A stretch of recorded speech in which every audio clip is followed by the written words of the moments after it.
Alunos do meu Brasil, salve, salve, queridos piauienses, que são aí alocados em todas as cidades do meu querido Piauí. Como estamos?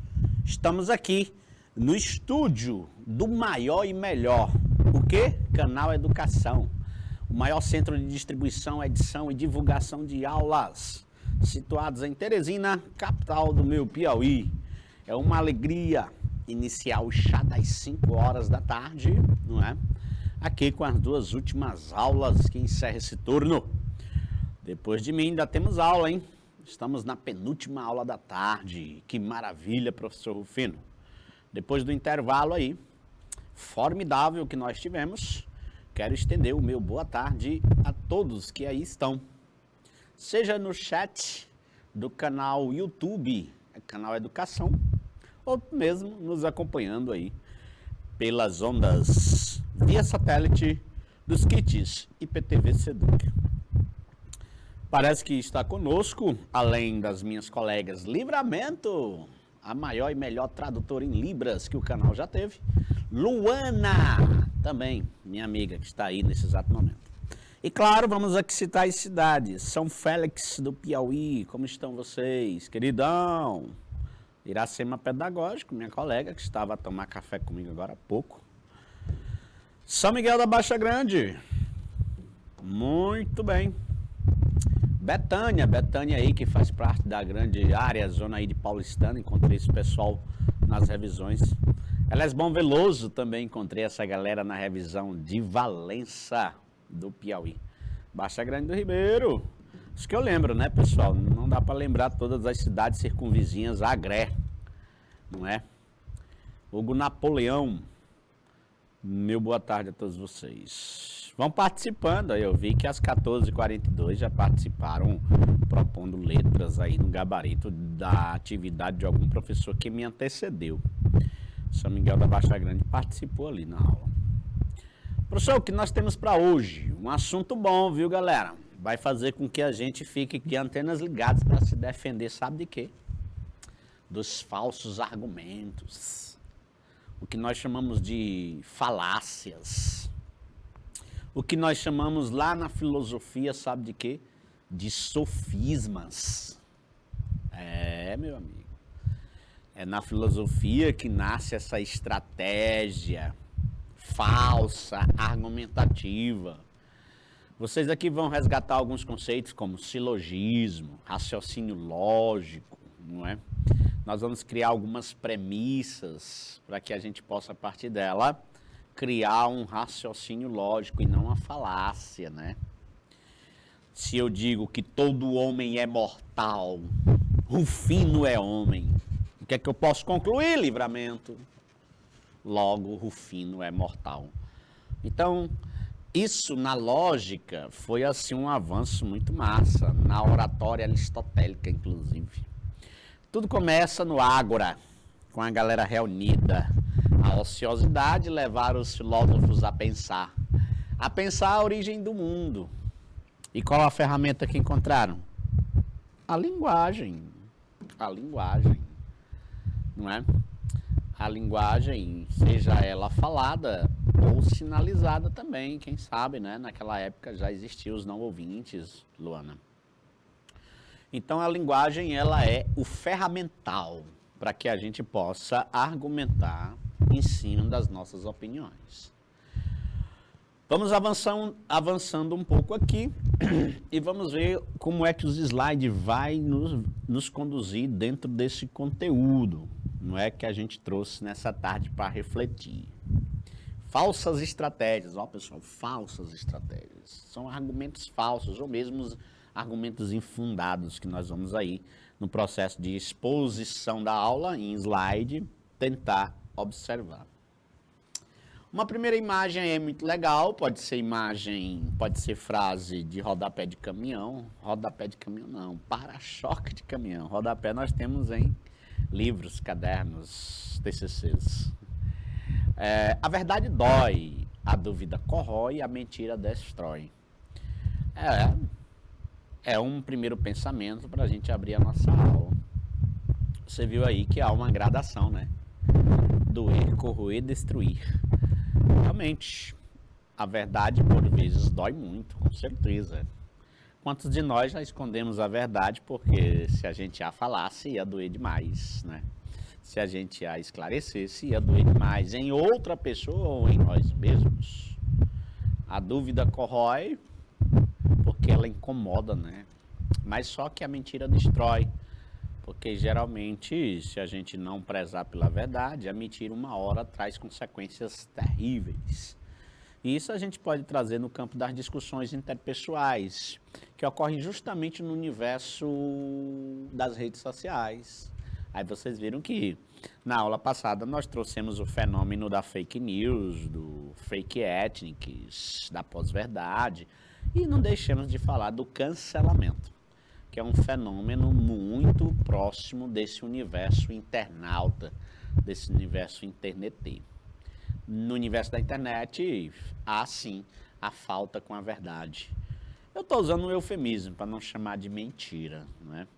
Então, tudo leva a crer que esse conteúdo também é um desdobramento dos conteúdos anteriores que a gente ministrou, o que vai facilitar demais para que você crie um arcabouço argumentativo bem sólido, caso você tenha que escrever uma redação que passeie nesse universo. Combinado, turma? Combinado, Baixa Grande do Ribeiro, Hugo Napoleão. Combinado, Betânia, Elesbão Veloso, leve isso para a vida. E claro, como eu sou professor de redação, não posso deixar de pincelar algo em cima do processo argumentativo. Para início de conversa, vou perguntar a você. Você sabe para que nós usamos a linguagem? Diz aí, chuta. Ah, professor, eu acho que nós usamos a linguagem para nos posicionar no mundo. Bingo!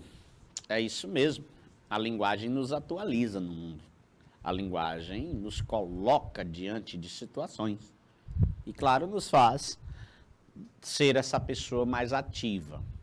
E se alguém perguntar o que é linguagem para você, você vai dizer que é a maior expressão cultural de um povo. O povo tem que se expressar culturalmente, seja por meio de costumes, sinais gráficos, sinais não gráficos, escrita, fala, enfim. A linguagem não é apenas um instrumento utilizado para nomear coisas, de jeito nenhum. Isso aí era lá em Platão. Platão achava que a linguagem era apenas para nomear. A ideia que eu tenho de mesa na cabeça me faria pensar na palavra mesa, que nomearia esse objeto. Mas não é bem assim. Aristóteles aprofunda isso e traz para nós a dialética, a oratória, né? O discurso.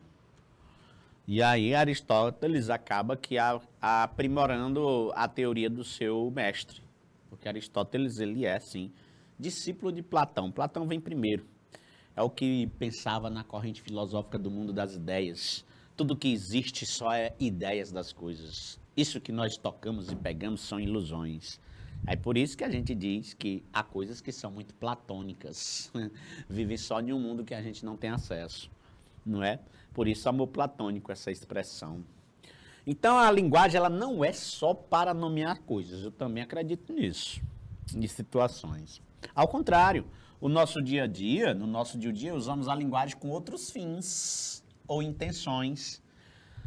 Um deles é com a finalidade de construir teses, elaborar ideias, assumir pontos de vista, enfim, argumentar. Porque nós só descobrimos isso porque a linguagem evoluiu, pessoal, ao longo das décadas, ao longo dos séculos, ao longo do aprimoramento da humanidade. Você vê que até a criança usa a linguagem para exigir o que ela está querendo no momento. Os pets na nossa casa também usam espécie de uma linguagem instintiva para demonstrar o que querem, não é? O que dizer então dos pets que são adestrados, né? Para quando ouvir a voz do dono fazer determinada atitude. A linguagem não deixa de não ser. O ferramental para que esse pet fosse adestrado foi a linguagem. Então daí tira-se e se comprova que a linguagem é para muito além de apenas nomear as coisas. E argumentar, você sabe o que é? professor, argumentar já é algo mais sofisticado, não é? Já é algo muito bem melhor elaborado, exatamente. Aí alguém argumenta para enganar, para esconder a verdade. Aí entra as falsas estratégias, os falsos argumentos. Ou alguém argumenta para mostrar realmente os fatos. E contra fatos não há argumento. Um bom advogado já disse isso várias vezes nos fóruns de defesa de seu cliente. De modo que a argumentação é a aprimoração dessa linguagem. Por quê? Porque a palavra argumento tem a origem do latim argumentum, que tem o tema argu, cujo sentido é fazer brilhar. Ah, meu amigo, então quando tu estás a argumentar, tu está brilhando, não é? Iluminar. É a mesma raiz de argenteu. Vocês sabiam que argenteu vem também da palavra argentina, vem daí a palavra argentina, que quer dizer prata? Isso, argenteu é um elemento químico, prata que brilha. Então, por isso, poxa, Rufino, tudo está interligado, né, na etimologia das palavras. Isso mesmo, tudo está interligado. Argúcia, arguto. Então, nós brincamos aí com a etimologia da palavra argu. Os argumentos de um texto são facilmente localizados. Identificada a tese, faz-se a pergunta: por quê? Por que disso? O autor é contra a pena de morte. Por que que ele é? Quais os argumentos? Assim podemos dizer que argumento é a justificativa da tese. Exatamente. E aí, pessoal, em se tratando de texto, redação para o Enem, isso é bem pontual. No momento em que o professor Rufino, nas suas revisões por aí afora, acaba dizendo: ó, pessoal, depois que você tiver entendido o tema, lido os textos motivadores, você vai produzir uma tese, que é justamente apontar uma causa que justifica a existência ou continuidade daquele problema abordado no tema. Quando tu encontras essa causa, tu tá dando o porquê desse problema existir. Fácil, não é? É tão tal que alguns teóricos da redação até falam que a tese nada mais é do que o primeiro argumento. Os outros que virão são secundários em defesa desse primeiro. Aí professor. E eu posso ter como sinônimo, dentro do contexto de Enem, causa, tese, opinião, como sinônimos? Pode. Isso tudo é opinião de uma mesma coisa. Beleza, pessoal? É bom pensar assim. Será que você concorda com isso aqui? A melhor forma de neutralizar um argumento idiota é ignorá-lo. Concorda? Nós temos duas opções diante de um argumento idiota, diante de uma falácia intolerante, diante de algo terrível. Ignorar ou não se acovardar. A gente ir para cima com argumentos válidos para derrubar o argumento idiota. Agora, é claro, tudo tem que ser feito dentro de um controle emocional, para que os ânimos não se aflorem, né? Porque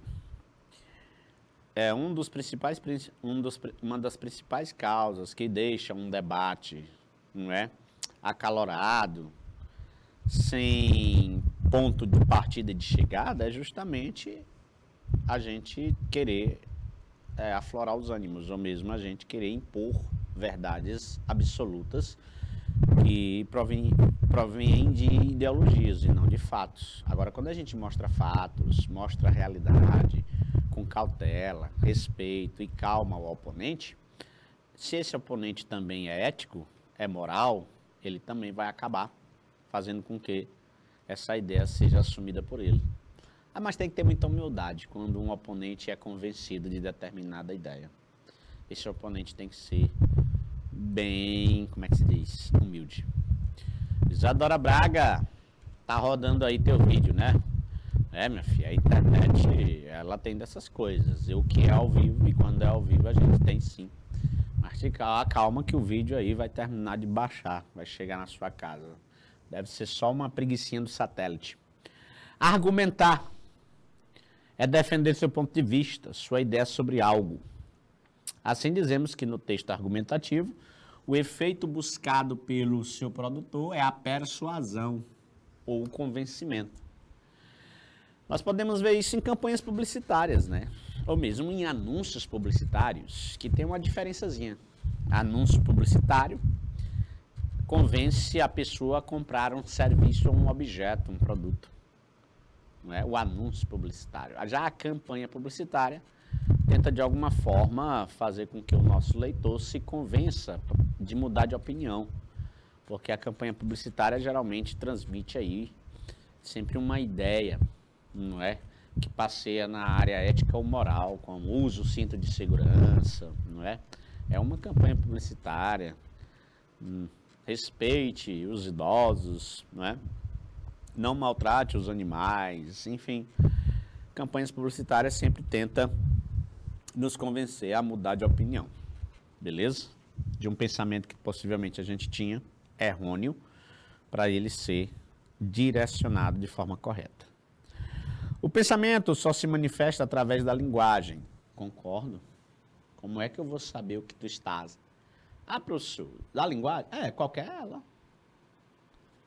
A linguagem, ela é qualquer uma, não precisa ser só falada ou só escrita. Linguagem, ela não é só oral.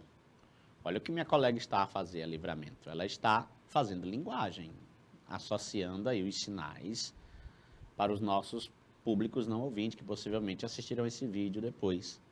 De modo que tudo que está saindo daqui, do meu pensamento, nesta aula, está sendo transmitido por meio de minha linguagem falada, gestual, escrita, porque tu estás a acompanhar os slides, mas também na linguagem de sinais. Então, o pensamento, meu amigo, ele só se manifesta através da linguagem. E aí vem um jargão, né? Eu não sei o que é que calado quer.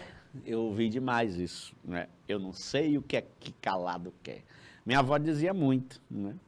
Mas, na verdade, até o silêncio fala, professor. Às vezes o silêncio fala muita coisa, em determinados contextos. Aí por isso que a gente tem que saber dosar isso aí. Inclusive a não verbal. E o que é a não verbal, professor Rufino? É essa aqui, ó. A da imagem. É a mesma imagética. E essa daqui que está no balãozinho escrito pelo personagem é o que nós chamamos de linguagem verbal. Viu? Os gestos, as cores, as imagens é não verbal. E a linguagem só se manifesta pelo pensamento. Pode-se afirmar que a linguagem é o próprio pensamento em ação. Concordo, sim. Ou ainda, o pensamento só se materializa na linguagem. É um teórico, viu, pessoal? Citelli, 1994, é a edição do livro, página 10. Beleza, pessoal? Mas aí onde vem? E agora, José? E se esse pensamento for enganador? E se esse pensamento for perverso, mentiroso, falacioso? Também vai ser externado por meio de argumentos. Sejam eles lógicos ou falsos.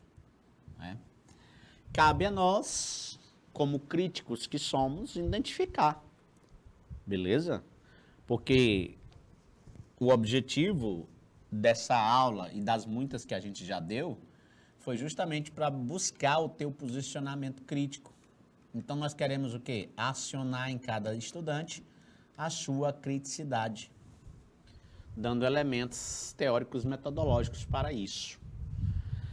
A visão de que a lógica é a ciência que estuda o raciocínio é verdade. Né? Existe uma disciplina de concurso público chamada RLM, Raciocínio Lógico Matemático. Não é? É uma disciplinazinha que exige muita queimação de neurônio, porque mexe com a lógica. E é uma ciência, viu, galera? Que estuda o raciocínio. Se deve à sua aplicação clássica na Grécia Antiga. Onde ela nasce, hein? Na argumentação, os elementos fundamentais são denominados de argumentos. Então, os elementos fundamentais são o que a gente vai chamar já de premissas. Viu que eu abri minha aula dizendo assim? Todo homem é mortal. O fino é homem. Logo, o fino é mortal. São os elementos que nortearão minha conclusão. Ou melhor, isso. Minha conclusão foi norteada, dá no mesmo, por esses argumentos fundamentais. Beleza, pessoal? O papel da lógica é exatamente desvendar o que torna um argumento válido ou inválido. Aí nós vamos conhecer o non sequitur, não é? Que são argumentos, são conclusões que é impossível seguir daqueles... por isso é non sequitur, não é? Não vem de não se segue disso. Então eu posso, sei lá, criar um argumento que a conclusão não segue a partir dele. Vamos brincar com um aqui que eu já estou dando exemplo. Vamos dizer que todo homem é mortal, não é? Digamos, o cavalo tem pelos. Logo, os cavalos são mortais. Non sequitur, porque não origina de cavalo não ter pelos essa conclusão. Você está me entendendo? Nós vamos ver isso aí para que você possa construir o que você vai entender por argumento válido ou inválido. A classificação de argumentos em válidos ou não é uma tarefa de extrema importância para a gente identificar os erros. Porque nela nós vamos distinguir quais deles estão relacionados a verdades no mundo, ainda que relativas. Tais argumentos chamamos usualmente de argumentos lógicos ou premissas. Está aqui, ó. Premissa maior, premissa menor e a conclusão. Aqui é um silogismo lógico. Se a demanda aumentar, então a empresa expande. Beleza? É relativo, mas é uma verdade possível de acreditar. Por que é relativo? Porque vai ter empresa que vai aumentar a demanda, mas o cara é tão sovino que ele não investe, ele não vai expandir a empresa. Mas isso é natural que seja lógico. Aumentou a demanda, é natural que a empresa expande. Se as empresas se expandem, então elas empregam trabalhadores. Ora, se a demanda aumentar, então as empresas empregarão trabalhadores. Se a demanda, desculpa, né? Porque se eu disser a empresa, vai ficar a mesma coisa da premissa menor. Então vamos lá, professor, isso embaralha minha cabeça, professor, por isso que eu não estudo lógica. Cara, mas tem que gostar de pensamento lógico. É aí que está a raiz do problema nos nossos alunos. Os nossos alunos dessa geração não querem raciocinar. Corta pra mim, Jana, que agora eu lembrei de um episódio muito massa, que é uma prova de que nós estamos acostumados a receber. Digamos que eu estou a corrigir as provas em ordem alfabética, né? Os meus alunos com letra A, letra B, letra C, letra D, letra E, letra I, letra J, não é? Letra K, L, M, N, e aí vai o alfabeto. Se de repente um aluno, que os alunos, rapaz, isso aqui aconteceu comigo, os alunos são muito agoniados, eu recebo o pacote de prova num dia, no outro dia eles já estão me perguntando qual é a nota deles, se eu já corrigi a prova. Minha gente, pelo amor de Deus, não é? Então,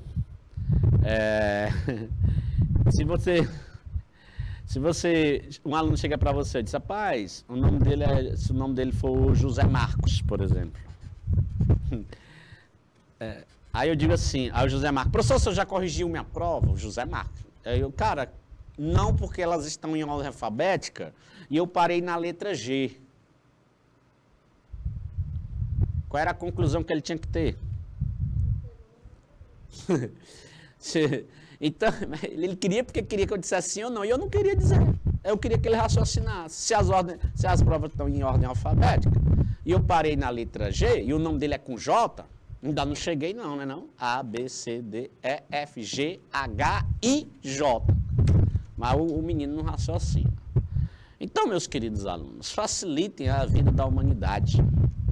Passem a querer exercitar os neurônios. Isso aí é bom para ti. Eu não respondi, ele ficou chateado, eu deixei ele chateado. Ah, professor, podia você ter dito sim ou não? Não, digo não. Primeiro que eu estava chateado, que a prova foi ontem, ele já me cobrou hoje. Aí eu, peraí, deixa eu testar bem aqui a capacidade de pensar e interpretar. Mas meu amigo. Aí é isso. Eu dou esse exemplo para dizer que a era que nós estamos é uma era da informação muito rápida. Tá, beleza, show de bola, bingo. Porém, entretanto, isso traz consequências danosas, como o não exercício mais do pensamento. Lógico, nós queremos tudo tão rápido, informações tão rápido como se fosse o Google Maps, ou como fosse o Google Maps, não, é o Google, em que a gente quer uma informação e digita ali rápido. E o professor, ele não é uma máquina, né? Ele é gente. Fica aí a dica. Obrigado, minha diretora. Não sei se você entendeu aí meu exemplo, mas a gente tem que dar, sabe? E aí, preste atenção numa coisa. Em um texto argumentativo, é importante tomar cuidado com a falácia. Falácia não é coisa boa não, viu, galera? Se de repente alguém está querendo aí lhe convencer de algo que não tem fundamento, rapaz, tu diga assim, senhor, meu nobre colega, você está a dizer falácias. Aí deixa a pessoa ir procurar no dicionário o que é falácia. Mas falácia é uma palavra por cima da outra e que nada diz. Argumentos falsos, ilógicos, raciocínios infundados, tá certo? Então tudo isso é falácia. Argumento falso, ilógico, raciocínio infundado. E o que é que isso faz? Prejudica a argumentação, prejudica a veracidade do raciocínio. Beleza, pessoal? Todo argumento falacioso pode encontrar razões psicológicas, íntimas, emocionais, mas nunca lógica. Aí. É lógico dizer que o coelhinho põe ovo, né? Coelho põe ovo, né? Coelhinho da Páscoa, o que trazes para mim? Um ovo, 2 ovos, 3 ovos assim. Professor, uma metáfora aí. O ovo aí é de chocolate, tudo bem. É uma artimanha do capitalismo, né? Mas a criança, ela não vai ter essa capacidade, esse discernimento de saber se o coelho é mamífero, é ovíparo, é o que é, né? Então, é interessante perceber que há uma falácia por trás das propagandas e do marketing imposto, não é? Pelo capitalismo. Por isso, é preciso estar atento à construção textual, porque o texto argumentativo deve usar argumentos plausíveis, pautados na lógica. Então, cuidado com aqueles que parecem sustentar uma conclusão, mas na realidade não sustentam. Por que a imagem ao lado configura um falso argumento? Ora, porque coelho não põe ovos, não é mesmo? Falsos argumentos ou falácias, mais uma vez, um exemplo. Evite isso na redação, pessoal. Isso aqui é deveras esdrúxulo, para não dizer mal educado. Todo político é corrupto. Com que argumento você vai sustentar isso? Porque se você diz uma falácia dessa, você vai desconsiderar um possível político que é honesto. Beleza? Assim como você não pode provar, não é? Quando você generaliza. Beleza, pessoal? Os casos isolados não é para ser generalizante, porque é natural que a gente use o método dedutivo, né? A gente parte do geral para o particular, mas no raciocínio, beleza? E não do particular para o geral. Não são casos isolados que vão dizer, de um modo geral, como é que o mundo se organiza. A violência no Brasil é resultado dos programas de TV. Já pensou? Uma expressão dessa numa redação, cujo tema seria a violência urbana? A violência no Brasil é resultado dos programas de TV. Professor, mas eu posso sustentar isso aí com argumento? Pode. Qualquer coisa pode se sustentar com argumento. Ora, bolas, o que é que faz um advogado num grande fórum? Não é defender o seu cliente, mesmo sendo homicida, de que ele é inocente? Tu não vai defender uma besteirinha dessa? Dá para defender. Joana morreu depois de fazer radioterapia. Então, quem tem câncer não deve fazer esse procedimento? Que coisa. Então, você não pode partir de situações particulares para generalizar as demais. Os argumentos acima são falaciosos, visto que não são pautados na lógica. Portanto, não podem sustentar uma conclusão. No primeiro exemplo, a afirmação não leva em consideração que possa existir políticos honestos. Já no segundo, a violência no Brasil é resultado de programa de TV, afirma-se que a única culpada pela violência é a mídia. E isso não é uma verdade absoluta. Uma vez que a violência tem outras causas, é óbvio. No último exemplo, o fato de os eventos terem acontecido em sequência não significa que um seja a causa dos outros que virão, como, por exemplo, Joana ter morrido depois de fazer a radioterapia. Beleza, pessoal? Então, isso são falácias. Existem argumentos que, apesar de seguirem um raciocínio lógico, eles não são válidos, porque ignoram a relatividade. Vamos ver um exemplo? Primeiro, depois nós vamos ali ver o argumento ali dos deuses. Senhores e senhoritas, senhoras e senhores, apresentamos o argumento dos deuses. Porque tem gente que numa mesa de bar, numa roda de conversa, ele é um deus. Né? Opa, fulano falou, cale-se. Né? Conversa é essa, rapaz? Vamos ver aqui um argumento inválido, embora tenha aparência de raciocínio lógico. Todos os mamíferos têm pelo, os cavalos têm pelos, logo são mamíferos. Baleias são mamíferos. Ixi, conversa é essa? Tá tudo bem, baleias são mamíferos mesmo, né? Mas tu vê aí que no argumento válido não são aceitas expressões como, porque sim, aqui ele está tratando aqui da tirinha. Mas voltando aqui a esse silogismo, nós aprendemos ali na cartela anterior que tem uma premissa maior, uma premissa menor e uma conclusão. As conclusões, gente, ela é o resultado das premissas.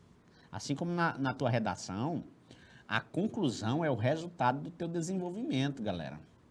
Então, como é que tu desenvolve uma coisa e vai propor outra na conclusão? Não, não pode, beleza? Beleza, até o momento não tinha entrado aqui, com a relação de ter pelo ou não ter pelo. Porém, as informações até que estão razoavelmente corretas. Não é? Cavalos têm pelo, logo cavalos são mamíferos, baleias são mamíferos, todos os mamíferos têm pelo. Agora aqui eu precisava da ajuda do Técio, né? Eu não lembro, não estou conseguindo lembrar essa relação aí de pelo para mamífero, não lembro. Né? Se bem que a gente pode pensar até nos morcegos, né? É verdade, os morcegos voam, não tem penas, tem pelos, verdade. O morcego ele tem uma pelugemzinha e é mamífero. Mas aí o Técio poderia entrar dando uns exemplos de algum mamífero sem pelo, né? Eu vou perguntar a ele, prometo. Aqui tem dois deuses conversando, eu sou a verdade e você é uma mentira. Não é. É sim, não é. É sim, é sim, é sim. Não é, não é, não é. E terminamos a discussão. Aí, eu lembro da história que eu sempre conto do porquê sim. É sim, pronto. É sim. É não. Isso não é justificativo. Como não é justificativa para a moça que quer ir uma festa e o pai não deixa e depois ele pede que ela o convença, de que ela é merecedora de ir para determinada festa, ela, porque sim. Já aconteceu a história várias vezes. Não, porque sim não é argumento mesmo, não. Beleza, pessoal? E vamos treinar para ver se alguma coisa já foi absorvida aqui nos exercícios propostos, sendo que ao final vão ficando exercícios para casa. Todos os homens são mortais. Sócrates é homem. Portanto, Sócrates é mortal. Mas isso aí é fácil, né? Eu abri minha aula com isso. Só mudei Sócrates para Rufino. Sobre o argumento acima, o que é que você marcaria, meus queridos? Será que esse argumento se trata de um non sequitur? Se trata de um argumento válido? Se trata de uma falsa analogia? Se trata de uma petição de princípio? O que é que Isadora marcaria? Minha querida São Miguel da Baixa Grande, dá-me a honra de ter aí na minha tela a visualização do gabarito digitado por vossas senhorias. Todos os homens são mortais. Premissa maior. Sócrates é homem. Portanto, Sócrates é mortal. Tá fácil, não tá? Você vê que a premissa maior é todos os homens são mortais. A premissa menor, Sócrates é homem, porque é o específico. A primeira generaliza, por isso que ela é chamada de premissa maior. E aí, a premissa menor especifica um ser no mundo. E aí, a conclusão define lado geral em relação ao particular Sócrates. Por isso é que a gente fala de método dedutivo, não é? parte do geral para o particular. Mas o interessante é que qualquer particular que aí entre, não é? Desde que seja homem, vai dar certo a conclusão. Pode entrar aí Joana, Livramento, Maria. Pode entrar qualquer pessoa ali no lugar da palavra Sócrates, que a conclusão seria a mesma. Que letra vocês me dariam? Aí, eliminando. Professor, me lembra o que é um non sequitur? É aquele raciocínio parecido com aquele da baleia lá, em que a conclusão não se segue das premissas anteriores, não tem nada a ver. Como se fosse assim um desmembramento total. Ah, professor, isso aí na redação pode se traduzir como incoerências, né? Isso, as incoerências dentro do texto.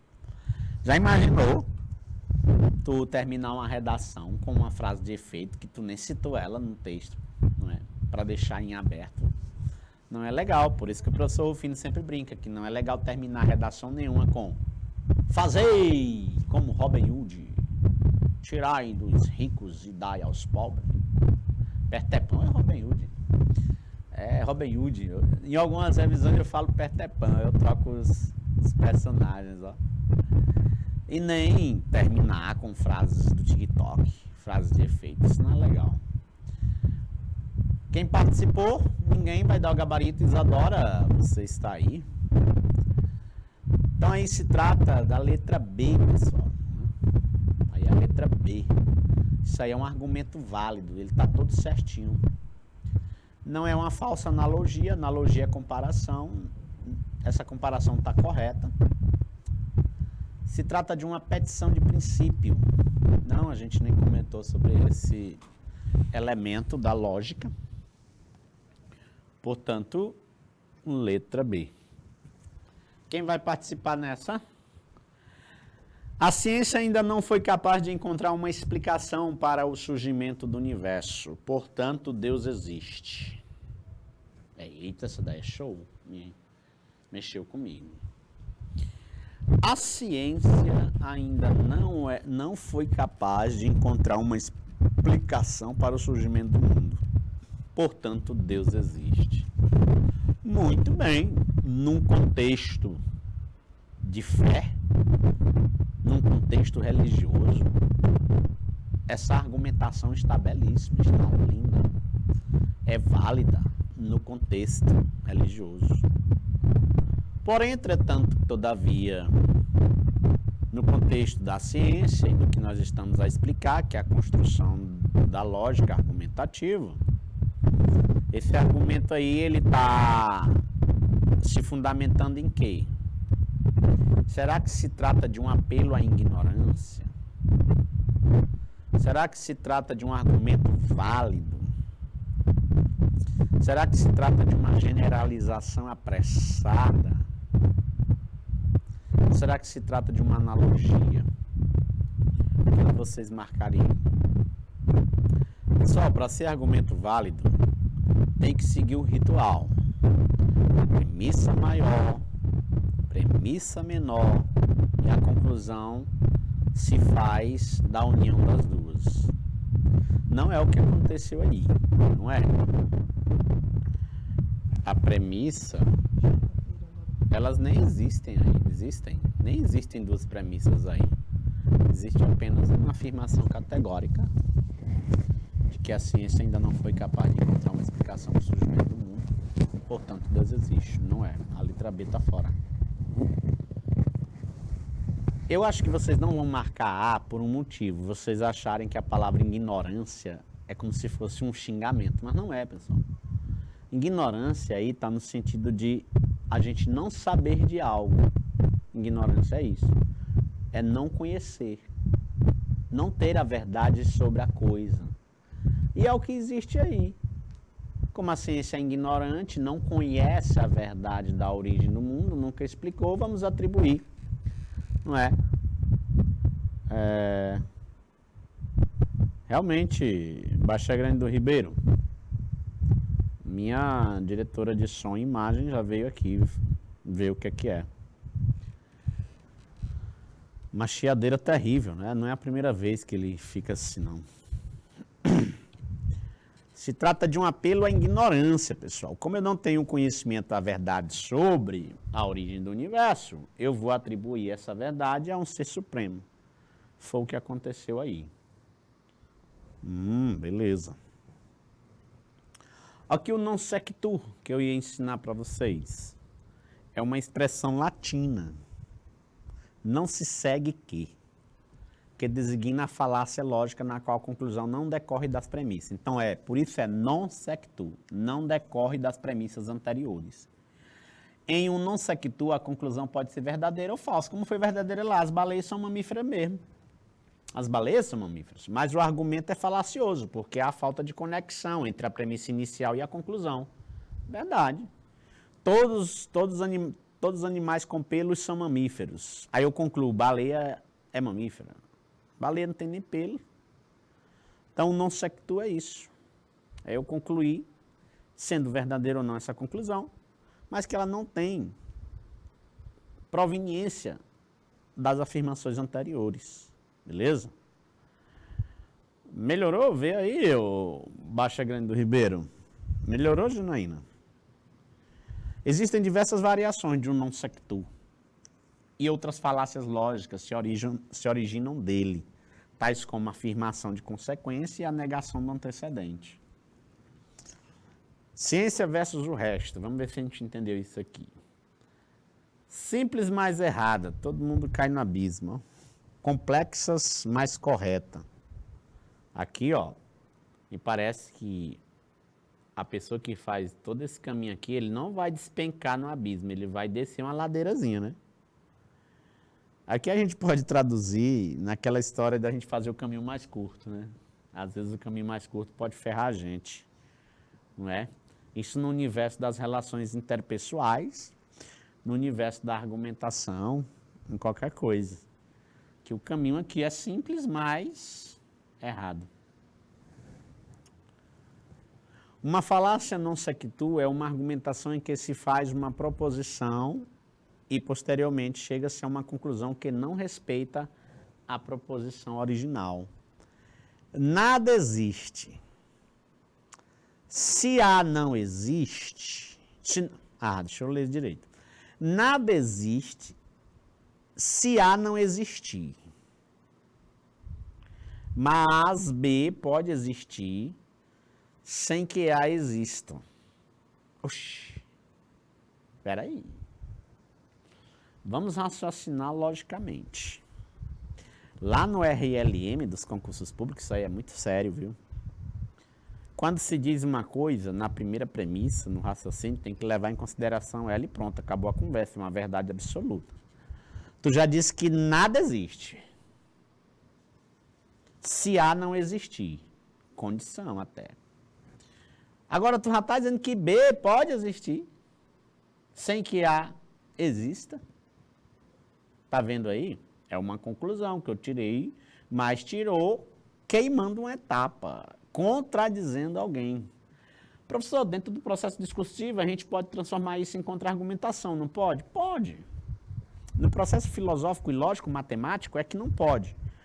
Mas, porém, entretanto, todavia, contudo, não obstante, são todas conjunções que vão possibilitar essa contra-argumentação, não é lindo?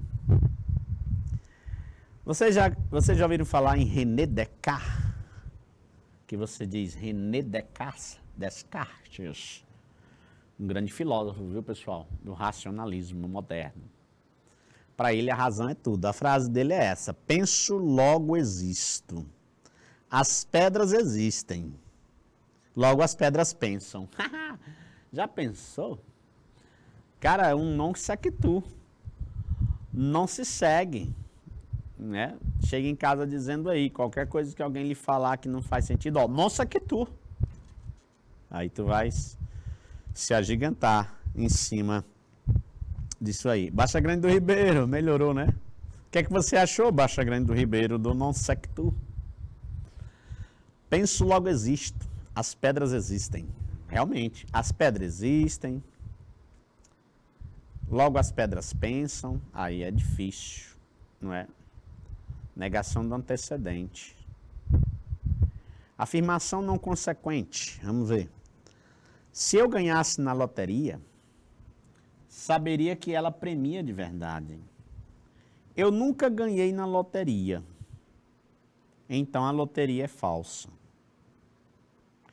Se eu ganhasse na loteria, saberia que ela é de verdade. Não, peraí. Isso não é uma consequência para tu afirmar que ela é falsa. Talvez tu nunca jogou, ou talvez tu nunca ganhou porque tu nem jogou, não é? A primeira condição sine qua non para tu ganhares é tu jogar, não é? Então você vê que ela é não consequente. Isso não é consequência, não é? Do tu não ter nunca ganhado, né? Para dizer que ela é falsa, porque tu nunca ganhou. Então, isso tudo são argumentos falaciosos. O apelo à ignorância. O nome latino dessa falácia é argumentum ad ignorantiam. Ocorre quando o desconhecimento de um fato é usado para justificar uma afirmação. É o caso lá da ciência. Como a ciência nunca soube a origem do universo, logo Deus existe. Né? A gente faz o apelo à ignorância. A ignorância da ciência. Em não saber de algo, a gente dá aí uma justificativa plausível para essa ignorância. Também podemos definir como falso argumento, uma vez que ocorre quando alguém afirma que uma proposição é falsa porque ninguém até então provou que é verdadeira. Ou que é verdadeira porque ninguém provou que é falsa. Isso aí também não pode existir dentro da redação. Embora o apelo à ignorância possa parecer um erro de raciocínio bastante elementar, dependendo da forma como é usada, tem um grande poder de persuasão, tem mesmo. Até eu fiquei convencido, não é? E sou convencido de que há um ser supremo que organiza esse universo. Porque, cara, a ciência não consegue provar a origem. Diz que foi um Big Bang, mas não sabe dizer quem provocou a explosão. Porque tem que ter a força primeira. Como é que pode, né? Aí sim, é bem convincente. É comum a encontrarmos em discussões para as quais faltam evidências conclusivas. Aí por isso que a discussão vai longe, né? E muito longe, às vezes até se acalorando. Vamos mais uma? Olá, sim, estou entendendo. Claro, estarei transferindo nossos atendentes. Estarei transferindo. Nossos atendentes estarão lhe ajudando. Você poderia ficar aguardando? Eu nem vi tu traduzindo aí a linguagem dos telemarketing, né? Não, eu tô lendo ali a chargezinha. Isso aí faz lembrar o quê, Luana? Faz lembrar as profissionais aí do telemarketing. Eles usam muito gerundismo. Boa tarde, senhor. Estamos lhe ligando para estar informando de uma conta sua que está aberta há mais de 2 meses no nosso sistema. Não é assim? Aí conversa vai, conversa vem, tem essa conversa aí. Estou entendendo, claro, estarei transferindo para os nossos atendentes. Nossos atendentes estarão lhe ajudando. Você poderia ficar aguardando? Na charge, o principal suporte para invalidar o discurso foi o uso de algo aí, que a gente chama na língua portuguesa e deve ser evitado, que é o gerundismo. Não é? O gerundismo. É claro que o olá, sim, não vai ser isso que vai invalidar o discurso. Não é o claro que vai também. Não é o li, mas sim o gerundismo. Por quê, Rufino? É porque o gerundismo é algo que não nos traz uma situação concreta e palpável. Eu vou estar ali transferindo, vou estar... E essa transferência às vezes não acontece. Aí vem a musicazinha de novo.